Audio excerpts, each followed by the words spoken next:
Hello दोस्तों, CV classes के YouTube channel पर आपका फिर से स्वागत है।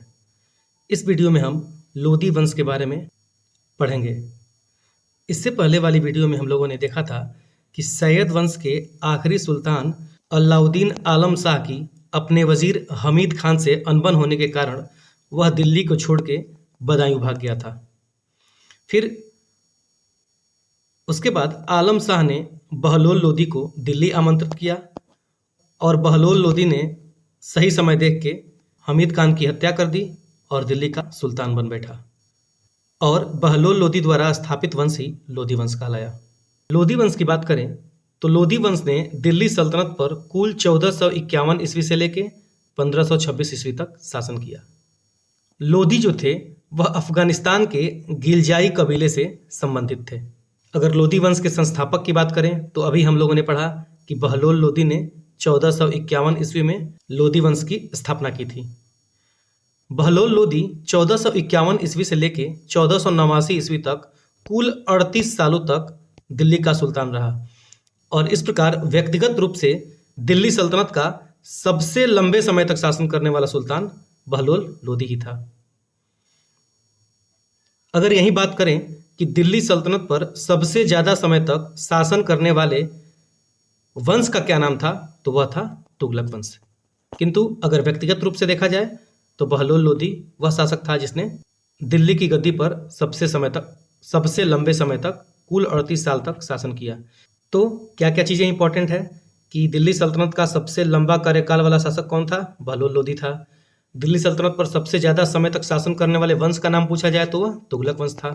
और अगर तुगलक वंश में सबसे ज़्यादा समय तक शासन करने वाले शासक की बात की जाए तो वह होगा मोहम्मद बिन तुगलक। ये सारे पॉइंट्स आप लोग ध्यान रखेंगे। बहलोल लोदी दिल्ली की गद्दी पर बहलोल शाह गाजी के नाम पर बैठा और इसने अपने नाम का खुतबा भी पढ़वाया। खुतबा के बारे में हम लोगों ने सैयद वंश में पढ़ा है तो इसकी चर्चा यहाँ पे नहीं करेंगे। साथ ही साथ अगर लोदी वंश की बात करें तो दिल्ली सल्तनत पर शासन करने वाला यह प्रथम अफगान वंश था। प्रथम क्यों कहा जा रहा है? क्योंकि हम लोग जब मुगल वंश पढ़ेंगे तो वहाँ पे देखेंगे कि हुमायूं को हरा के शेर शाह सूरी शासक बनता है जो कि अफगान वंश से ही संबंधित था। तो पूछा जाए कि दिल्ली सल्तनत पर शासन करने वाला पहला अफगान वंश कौन सा था तो वह था लोदी वंश। अब अगर गाजी की बात की जाए तो सबसे पहले गाजी की उपाधि धारण करने वाले शासक की बात की जाए तो वह कौन सा था? वह था गयासुद्दीन तुगलक। और गाजी का मतलब क्या होता है? गाजी का मतलब होता है काफिरों को मारने वाला। इतना पॉइंट ध्यान रखेंगे। बढ़ते हैं आगे। अगर बहलोल लोदी की उपलब्धि की बात करें तो इसकी सबसे बड़ी उपलब्धि थी जौनपुर राज्य को पुनः दिल्ली सल्तनत में मिलाना। उसने वहां के शासक हुसैन शाह असरकी को हराकर जौनपुर को दिल्ली में मिला लिया था। बहलोल लोदी ने जौनपुर के शासक हुसैन शाह असरकी को हराकर जौनपुर को दिल्ली सल्तनत में मिला लिया और साथ ही साथ जौनपुर में अपने बड़े बेटे बारबक शाह को प्रतिनिधि के रूप में नियुक्त किया। अगर जौनपुर नगर की बात करें तो जौनपुर नगर की स्थापना तुगलक वंश के अंतिम शासक नासिरुद्दीन महमूद शाह के शासनकाल में मलिक सरवर नाम के एक हिंदू हिजड़े ने की थी। तो ये पॉइंट भी ध्यान रखेंगे। जब बहलोल लोदी ने जौनपुर पर आक्रमण किया तो उसी दौरान ग्वालियर के शासक कीर्तिदेव ने जौनपुर की तरफ से बहलोल लोदी के खिलाफ युद्ध किया। तो बहलोल लोदी ने बदला लेने के लिए अपना अगला अभियान ग्वालियर पर किया और कीर्तिदेव को हराया। जब बहलोल लोदी ने कीर्तिदेव को हरा लिया तो उसी समय तो वहां के अगले शासक मान सिंह तोमर ने बहलोल लोदी को 80 लाख टंके दिए। फिर ग्वालियर विजय से लौटते समय ही बहलोल लोदी बीमार पड़ गया और 1489 ईस्वी में उसकी मृत्यु हो गई। अगर बहलोल लोदी के राजत्व सिद्धांत की बात करें तो बहलोल लोदी का राजत्व सिद्धांत समानता पर आधारित था। साथ ही साथ वह अपने सरदारों को मकसद ए अली बुलाता था। यही नहीं, बहलोल लोदी अपने सरदारों के खड़े होने पे खुद भी खड़ा रहता था। बहलोल लोदी ने उस समय एक सिक्का भी चलवाया था जिसको कि बहलोल सिक्के भी कहते थे। यह सिक्का चांदी से बना हुआ था। बहलोल लोदी धार्मिक रूप से सहिष्णु व्यक्ति था। वह सभी धर्मों का सम्मानपूर्वक सम्मान करता था। तो ये सारे पॉइंट्स इंपॉर्टेंट हैं, आप लोग ध्यान रखेंगे। 1489 ईस्वी में बहलोल लोदी की मृत्यु के बाद उसका जो उत्तराधिकारी हुआ वह सिकंदर शाह लोदी हुआ। हालांकि सिकंदर शाह लोदी बहलोल लोदी का तीसरा पुत्र था, जिसके बचपन का नाम निजाम खान था। इस प्रकार बहलोल लोदी का तीसरा पुत्र निजाम खान 17 जुलाई 1489 ईस्वी में सिकंदर शाह लोदी के नाम से गद्दी पर बैठा। सिकंदर शाह की माता एक स्वर्णकार हिंदू माँ थी, जिसके कारण इसके सुल्तान बनने पर बहुत सारे लोगों ने विद्रोह और विरोध भी किया। इसलिए जब सिकंदर शाह लोदी सुल्तान बना तो सबसे पहले उसने अपने विरोधियों में आलम खान, ईसा खां, आजम खां तथा तातार को परास्त किया और अपनी गद्दी को स्थायित्व प्रदान किया। जैसा कि हम लोगों ने ऊपर पढ़ा था कि बहलोल लोदी ने जौनपुर पर आक्रमण किया और हुसैन शाह सरकी को हरा के जौनपुर को दिल्ली सल्तनत में मिला लिया। साथ ही साथ वहाँ पे अपने बेटे बारबक शाह को नियुक्त किया।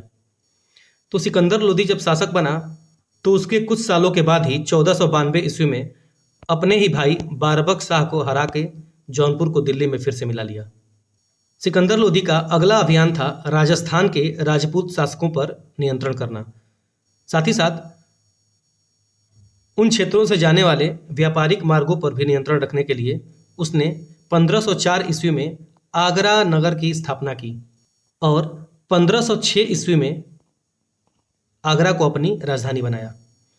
तो आगरा नगर की स्थापना किसने की थी? सिकंदर शाह लोदी ने। कब की थी? 1504 ईस्वी में। आगरा को उसने कब अपनी राजधानी बनाई? तो 1506 ईस्वी में। ये सारे पॉइंट्स इंपॉर्टेंट हैं। आगरा को राजधानी बनाने का कारण क्या था? ताकि वह राजपूत शासकों पर नियंत्रण रख सके, साथ ही साथ राजस्थान के व्यापारिक मार्गों पर भी नियंत्रण रख सके। ये सारे पॉइंट्स आप लोग ध्यान देंगे। साथ ही साथ अगर अभी तक आप लोगों ने इस वीडियो को लाइक नहीं किया है तो लाइक कर दीजिए और हमारे चैनल को सब्सक्राइब जरूर कीजिए। इसके साथ जितना हो सके अपने दोस्तों के साथ इसे शेयर कीजिए। बढ़ते हैं आगे। सिकंदर लोदी ने शासक बनने के बाद भूमि की पैमाइश के लिए 1506 ईस्वी में गजे सिकंदरी का प्रचलन किया और इसी के हिसाब से ही भूमि की पैमाइश होती थी और राजस्व का निर्धारण होता था। अगर बात करें गजे सिकंदरी की तो इसकी लंबाई 30 इंच के बराबर थी। हालांकि कहीं कहीं इसकी लंबाई 39 इंच भी मिलती है। अभी हम लोगों ने पढ़ा कि बहलोल लोदी धार्मिक रूप से सहिष्णु था, लेकिन सिकंदर लोदी की बात करें तो सिकंदर लोदी धार्मिक रूप से असहिष्णु था। उसने मंदिरों को तोड़कर वहां पर मस्जिदों का निर्माण करवाया। यही नहीं, सिकंदर लोदी ने नागरकोट के ज्वालामुखी की मूर्ति को तोड़कर उसके टुकड़ों को कसाईयों को मांस तौलने को दे दिया। तो आप देख सकते हैं कि किस प्रकार का धार्मिक रूप से असहिष्णु व्यक्ति वह था। एक और घटना उसके बारे में है कि उसने एक ब्राह्मण को इसलिए फांसी दे दी क्योंकि उसने बस यह कह दिया था कि हिंदू और मुस्लिम धर्म समान रूप से पवित्र हैं। तो इन सारी घटनाओं से हम देख सकते हैं कि सिकंदर लोदी धार्मिक रूप से असहिष्णु व्यक्ति था। यही नहीं, सिकंदर लोदी इस्लाम धर्म को लेकर भी कट्टर था। इसका उदाहरण मिलता है कि इसने मुसलमानों के तजिया निकालने पर रोक लगा दी। साथ ही साथ मुसलमान स्त्रियों को पीरों और संतों के मजार पर जाने से भी प्रतिबंध लगा दिया। सिकंदर लोदी ने एक कार्य किया कि उसने अनाज से जकात को समाप्त कर दिया। जैसा कि हमें पता है कि 4 प्रकार के कर लगाए जाते थे: जजिया, जकात, खराज और खुम्स। तो सिकंदर लोदी ने अनाज से जकात को हटा दिया। अगर जकात की बात करें तो जकात अमीर मुसलमानों से लिया जाने वाला टैक्स था, जो कि उनकी आमदनी का 2.5% या फिर 1/40वां भाग होता था। इन सबके बावजूद भी सिकंदर शाह लोदी एक परिश्रमी, उदार और न्यायप्रिय शासक था। सिकंदर शाह लोदी ने संस्कृत के एक आयुर्वेदिक ग्रंथ का फारसी में अनुवाद करवाया और इसका नाम फरहंगे सिकंदरी रखा। साथ ही साथ इसने संगीत के एक ग्रंथ का लज्जत ए सिकंदर शाही के नाम से अनुवाद करवाई। सिकंदर शाह लोदी खुद भी कविताएं लिखता था और वह गुलरुखी नाम से कविताएं लिखता था। कई बार परीक्षाओं में पूछा भी जाता है कि गुलरुखी उपनाम से कविताएं कौन लिखता था, तो वह सिकंदर शाह लोदी लिखता था। वह अपने दरबार में शिक्षित व विद्वानों का सम्मान भी करता था। इन सब बिंदुओं से पता चलता है कि सिकंदर लोदी साहित्य का प्रेमी था और विद्वानों का सम्मान भी करता था। ऐसा भी कहा जाता है कि रात को 70 विद्वान उसके पलंग के नीचे बैठकर चर्चा करते थे।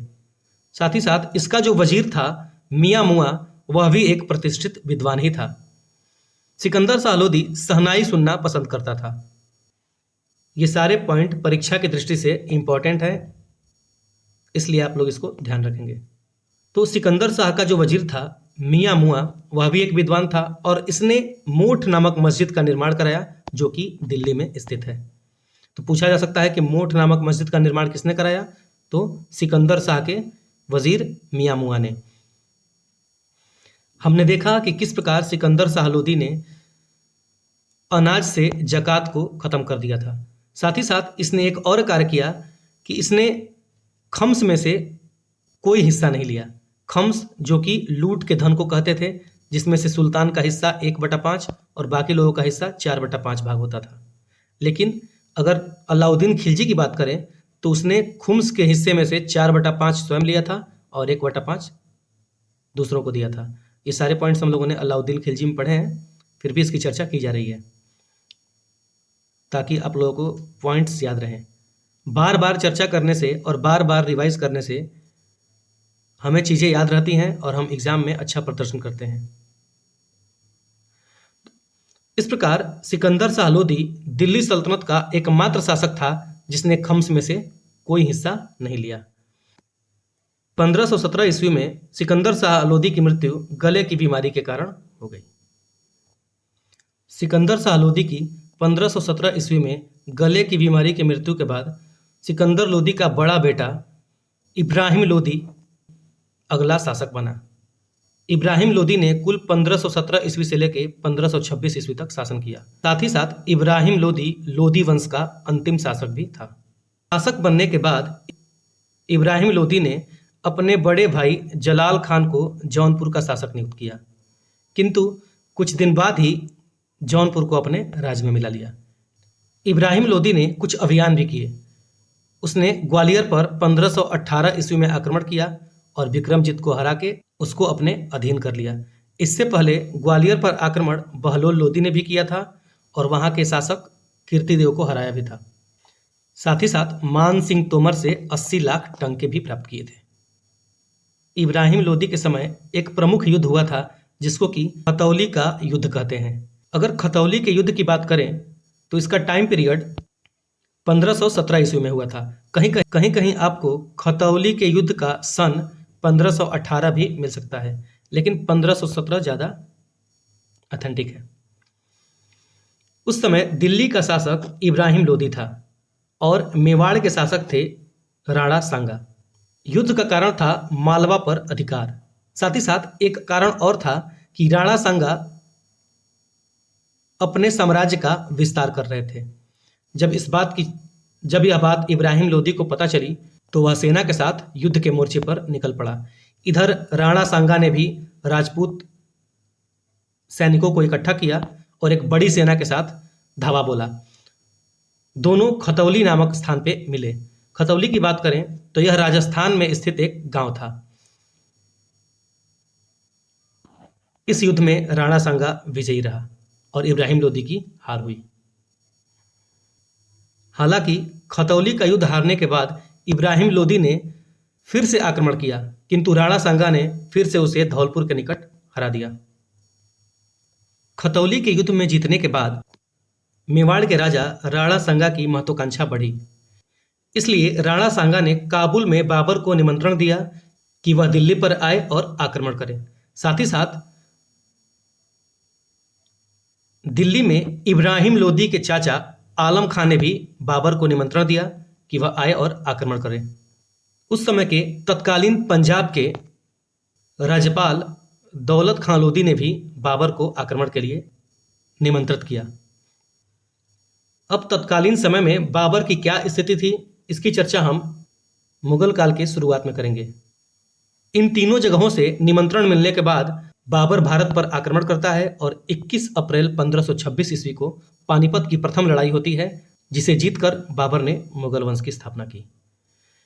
अगर इन तीनों की सोच की बात की जाए तो इन तीनों ने उस समय यही सोचा कि जिस प्रकार तैमूर लंग या फिर अन्य बाहरी अन्य बाह्य आक्रमणकारी भारत पे आते थे, आक्रमण करते थे और धन लूट के अपने देश वापस चले जाते थे। तो इन सब ने यही सोचा कि बाबर भी आएगा और धन लूट के अपने देश वापस चला जाएगा और उसके बाद दिल्ली पर हम अपना सत्ता स्थापित कर लेंगे।